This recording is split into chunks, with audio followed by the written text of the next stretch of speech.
Guys, good evening guys. Good morning. Meron tayo naluto dito guys. So, pinaupo naman ako. Ito yung ulam natin for today's video guys. Kasi mabait tayo ngayon. Okay. Didikit man yun. Okay, didikit siya guys. See you guys. Bye.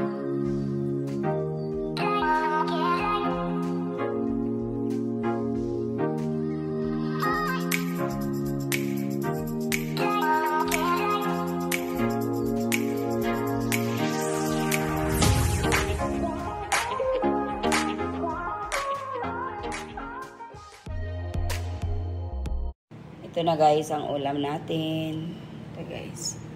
Ito na yung pinaupo na manok na may pinya. Dami naming ulam guys. Meron pa kaming chicken. Diba guys? Kain.